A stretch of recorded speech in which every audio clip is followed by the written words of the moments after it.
first edition of FEM Inc. on Sylvia Global. It's a pleasure to have all of you with me today, and I'd like to go ahead and introduce our wonderful guests for our first session. My name is Rachel Payne. I'm the CEO and co-founder of FEM Inc. FEM Inc. is a technology and entertainment company whose mission is to promote positive female portrayals in popular entertainment. With me today are two of the other FEM Inc. co-founders, as well as our special guest, Johanna Blakley, who represents the USC Norman Lear Center. First, I'd like to turn it over to Johanna to introduce yourself, to tell us a little bit about the Norman Lear Center, and then I will turn it over to my co-founders, Meghana and Natasha. Thank you. Hi everyone, my name is Johanna Blakley, and I'm the Managing Director and Director of Research at the Norman Lear Center. We're based at the Annenberg School for Communication and Journalism at the University of Southern California. And our mission is to look at the social impact of entertainment and media. And for about 13 years now, we've been doing a project funded by the Centers for Disease Control in order to find out what the impact is of entertainment programming on audiences. And we've been focusing specifically on health content. So if you see an episode of House or ER or CSI or Law and Order, often there will be some health information in those TV episodes. And so what we do is social science research in order to figure out whether individual attitudes have changed, whether there's been some behavior change, or whether people simply know a little bit more about a health topic that's been integrated into a really compelling entertainment storyline. And so that's the reason I believe that Rachel and the FEM Inc. team came to the Lear Center in order to find out a little bit more about the academic research that had been done on media impact. And we have a long history in doing that, and we're launching a brand new project we just launched on Monday called the Media Impact Project, where we're really expanding our purview and looking at the way that all kinds of media content on many different platforms affect individual attitudes, behavior, and knowledge. Wonderful. Thank you for that comprehensive overview. I'd like to turn it over to Dr. Meghana Bhatt. And Meghana, if you could tell us a little bit about your background and what brought you to FEM Inc., and very quickly, a little bit about your research that helped you come to the place where you realize that media does play a role in how people perceive women. So I have had sort of an interesting path. I started out studying math in college, and then I've sort of slowly continued to move away from the abstract and more towards the applied. So my PhD is in behavioral and neuroeconomics. So that's the intersection of economics and psychology and neuroscience. So what I really have been studying for the past, I guess, 10 years now is the biological and psychological basis of behavior, how people make decisions, how people perceive things, why they do what they do. One of the things that I studied sort of along the way is how repeated exposures to certain kinds of patterns, for example, media, can really affect our ability to see things as they are. One of the things that you find in neuroscience is that even when you're looking around at the world, you feel like you're seeing more than you're biologically seeing. Your brain fills in the rest. And your brain fills in the rest based on what it's seen before. So a lot of what you've seen before is media. So that's one of the reasons why I sort of came to this belief that media is an incredibly important influencer of how we see the world, and specifically how we see women and how women see themselves. Thank you very much.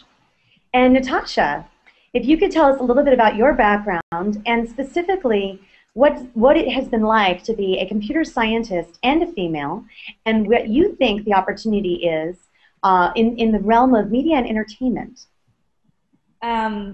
Yeah, I actually came to the United States from India to do my undergraduate at a small liberal arts college on the East Coast called Mount Holyoke. And one of the things when I was there that really struck me is how few women were studying computer science. And if you have further conversations with them, it isn't so much that they don't like it or that they are unable to do it. It's more that they never considered it. that women went through their entire teenage years in high schools without even considering a career in technology. When I then came to work at Google, I realized firsthand the impact of those decisions. When you take big technology companies, under 20% of the engineers are women. This actually has a real impact on the kinds of products that are developed. As we all know, technology is one of the biggest driving forces right now, and a lot of products are created and targeted to women. The really interesting question there is how many of them actually are built by women or have women influencing the product building.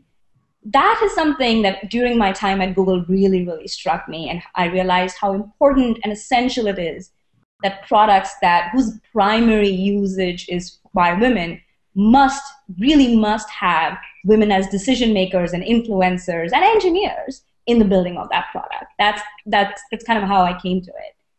To be very honest, I actually till very recently did not understand the impact of media on any of this.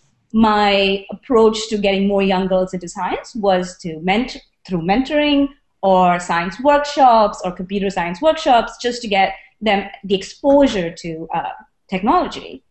When I got introduced to Rachel and Meghana, they talked about the really well-documented impact of media on decision-making. And I was thoroughly convinced at that point, and I realized that individually, and I will continue to do mentoring because individually it makes a difference, but if you think collectively, if you think of what is good for society in general, you realize that media is the #1 force that will shape how people think about engineering, how people think about technology, and will therefore be the biggest influencer in getting young girls into these fields. Thank you very much.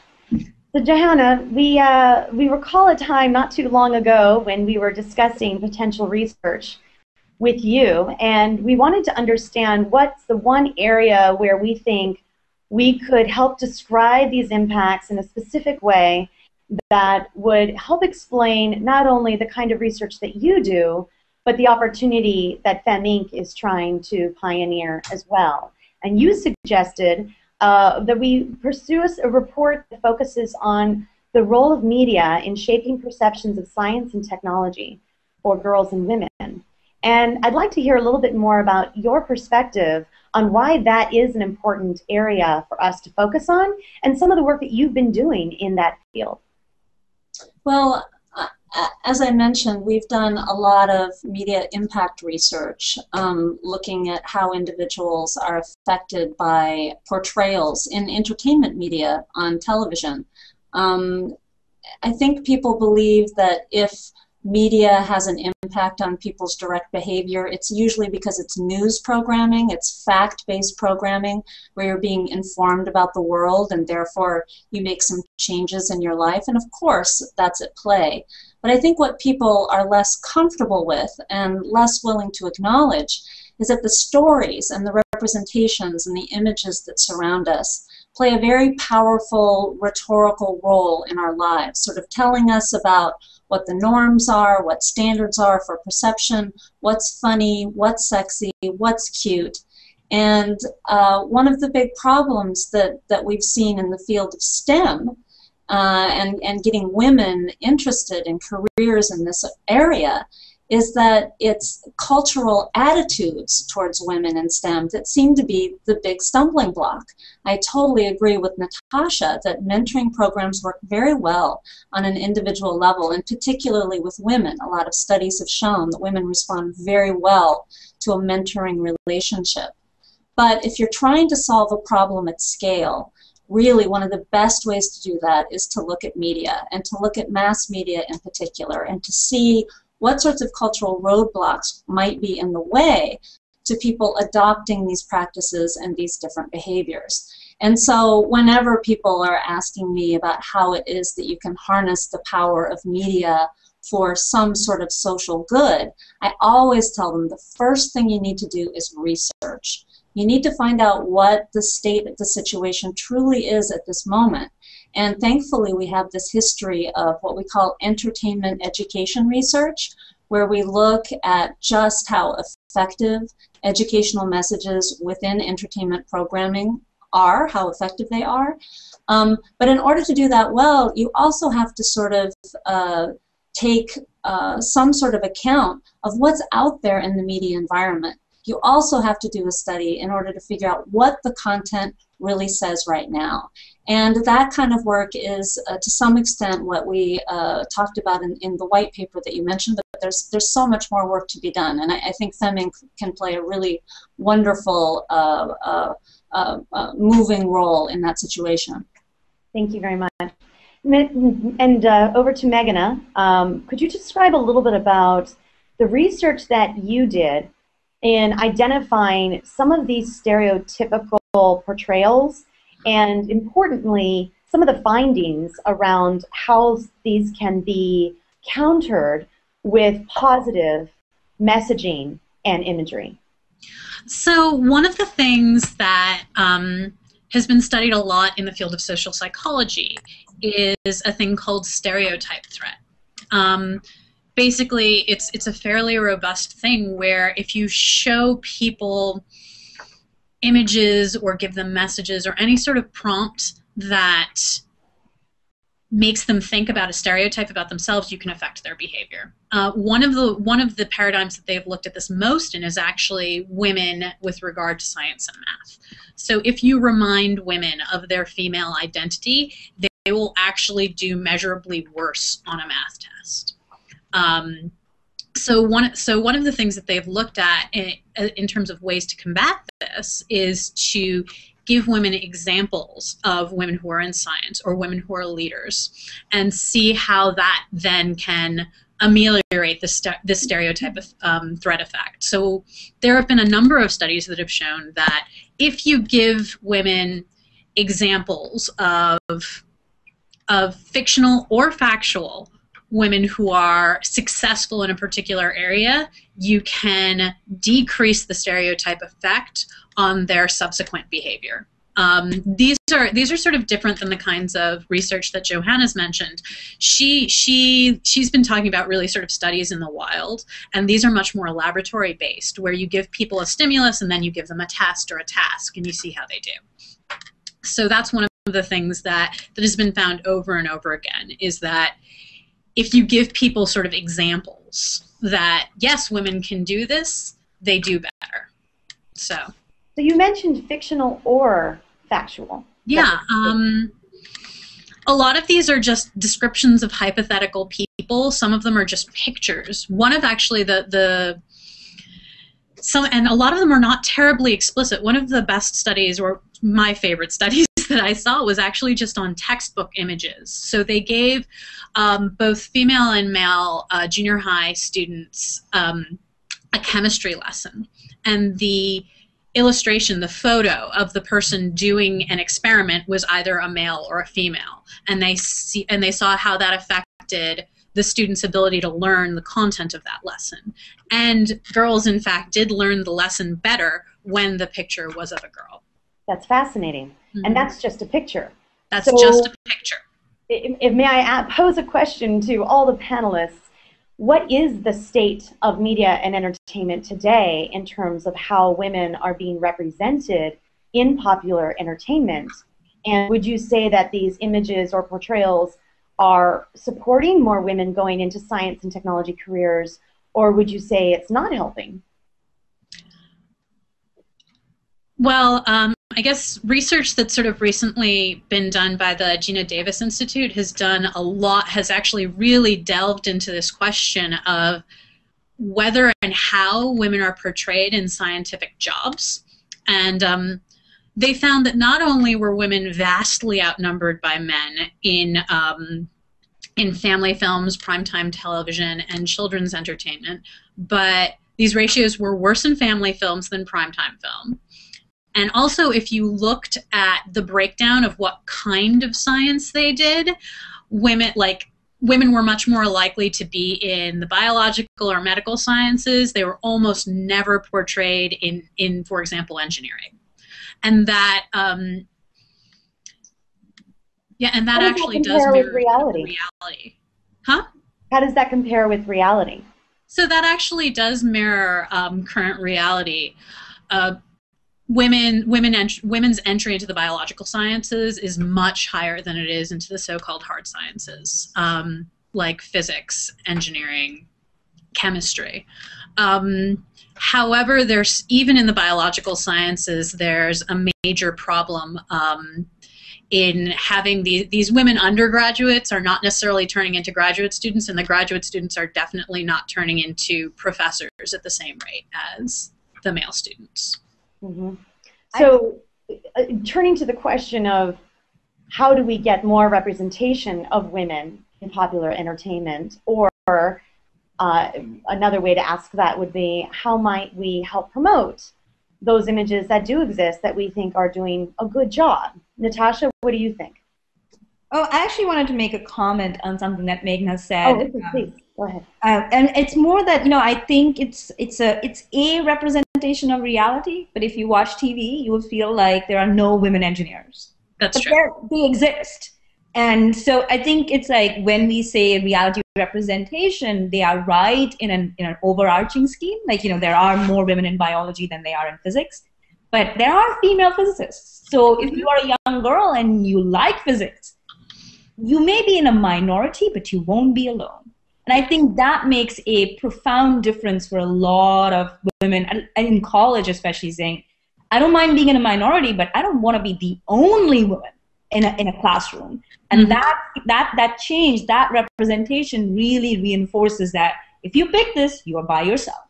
Yeah. And I feel just more representations will at least give young girls, women in college, a sense that you're not alone. It's true, because sometimes you will be the only one in the classroom. I remember that feeling well from college. So no, but that's a really good point. But I think, to your point earlier, Meghana, it's also the pipeline problem. It is. And part of the reason why you're alone in the classroom is because there aren't enough girls opting for this path. And as Natasha said, these choices get made very early. They're not even considering it. So part of it is, how do we fill the classroom with more women? Mm-hmm. And secondly, how do we also make sure that media is more representative of the fact that women are in these fields? Even if they are the minority, they're certainly not invisible. It's just you would imagine they are invisible given the way that they are not present in popular entertainment today. Mm-hmm. Natasha, so what's your solution? Oh, I wish I had a solution. That if I could just solve this, I would be a much happier person. I think from a FEM Inc standpoint, given that today media is consumed across multiple devices and it's many different kinds of media. You get TV shows, you have films, you have the world and the rather crazy world of online entertainment. And if you look at where young people are at, they are everywhere. They watch films and shows, but they also watch a lot of online entertainment. So our take on the problem is to curate the existing content to help parents and women discover entertainment that would be empowering to them, something that they could relate to and would have a positive influence on their lives. So we took at first the STEM problem and wanted to see if there are shows, TV shows we could curate that represent women kicking ass in science and technology. So to that point, I will go ahead and do a screen share. And if any of you are not able to see it, let me know.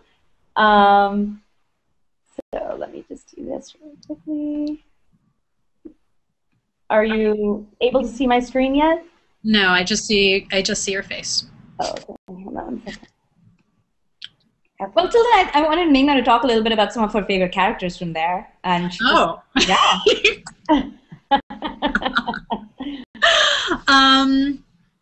So yeah, actually, this was actually a pretty fun thing to build. Some of the characters on that watch list are characters that I grew up with. Wait, back up. We need to talk about what is a watch list. So can you see the screen yet? Yes. Okay, so this is the FEM Inc website, and what we're talking about is what we're calling a watch list, women to watch, who are in science and technology roles. So this is our watch list. Okay, Meghana, over to you. Okay. So as I said, some of these characters are ones that I grew up with. Like, I think we just scrolled past Beverly Crusher. I was a big Star Trek The Next Generation fan when I was a kid. But what was interesting was actually in creating the technology that we've been creating and creating these watch lists, I've actually started watching a couple of new shows. And there's one in particular that I just recently started watching with a character named Claudia. And there's like a 3-episode arc before she even comes onto the stage. And in this arc, there's a hacker. Which and they keep on talking about, this is Warehouse 13. Okay. Claudia. Okay. Yeah. So for 3 episodes they're talking about this hacker, and this hacker is obviously a him, and he's doing this, and how is he getting in, and what is he doing? And then finally you have the big reveal of this 18-year-old girl with punk hair, and she's just like, didn't you figure out it was me? Oh, that's awesome.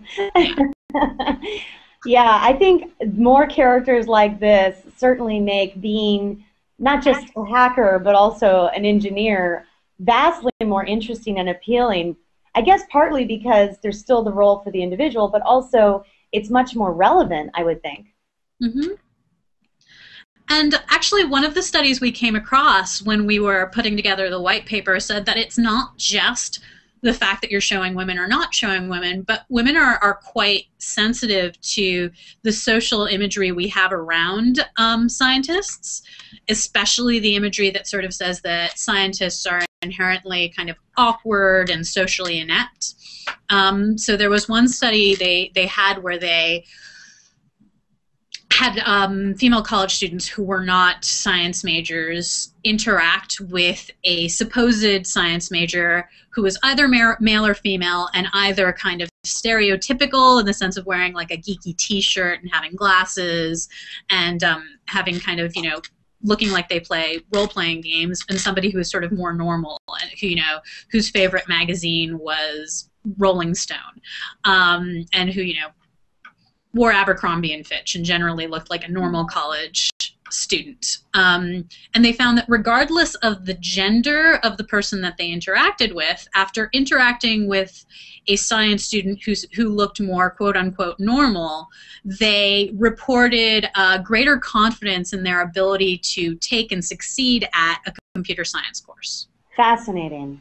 So just so everyone has it, the report that Meghana is referring to here is the white paper that was co-authored with our very special guest, Johanna Blakley, and the FEM Inc. team.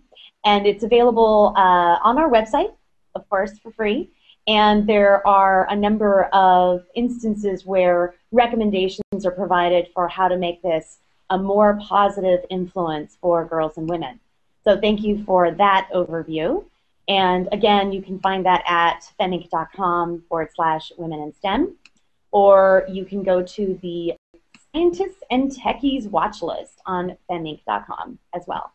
So with that, I'd like to turn it over to the panelists for any final words, especially any recommendations that you might have for how we collectively can do something about this challenge. So I think that one of the things that certainly needs to happen is that we need to allow people to understand that media can have these sorts of effects, and also to demand and find the media that's already out there that has more diverse, more interesting representation. So I think some women sort of subconsciously do look for content that has stronger women in it, but it's very difficult to search for it or to find it. So one of the things that we're trying to do is create a way for people to go and find entertaining shows that have women doing a number of interesting, diverse things, and I think and that are also just sort of fun to watch. That's one of the things that I think needs to happen. I would love to do a research study that would be based on another research study that we did a few years ago about depictions of government workers in television TV shows, in fictional primetime shows. Yeah. What we did is we compared attitudes among a representative American audience of people who watched shows that had government themes and people who watch shows that did not have those themes. And so we could do a similar study with shows that depict women who are scientists and involved in engineering and STEM careers, and people who watch shows that do not include any of those representations, and see what sorts of differences we see between attitudes and knowledge and behavior in those two groups. I think that would be a really fun study and very edifying. And actually, wasn't there that pilot study that, Johanna, you actually pointed out to me that didn't, it wasn't a controlled study in a sense, but they did we have 1 minute. I'm sorry, I don't want to cut you off, but I just want to leave time for Natasha in case she has any final words too. Sorry, Meghana. I have one comment. I think one of the things that is missing in stuff that we've talked about so far is the creation of better content. I mean, one can only curate what is created. And I think one way we can all help in better creation of content is coming together to aggregate our demands of what we would like to watch. Right now, I feel like women's voices get lost in the decision-making on what content to create. What should the summer blockbuster look like? How many women should be in it? And I think if we all come together, I mean, we are the biggest demographic, and we come together and say, we're looking for better women or women doing more different things. I feel content creators will respond to that demand, and curation will become an easier task. No, I think you're right. And actually that reminds me of a conversation I was having recently with somebody who works at an unnamed studio, and they were talking about a potential movie idea which was about science, and the lead character was a woman. And one of the executives actually called and said, I just don't think people will buy this. So one of the things that I think, going to Natasha's point, is that if we can show that not only will people buy this, but people want this, that can go a long way towards changing the media environment. Very interesting. Well, thank you all very much. This was very illuminating, and I really appreciate you sharing your individual perspectives and expertise with this group. Thank you again, and we look forward to reconnecting next week at the same time. Well, actually, next week will be at 12 o'clock Pacific time, and we look forward to expanding the conversation. Thank you. Thank you.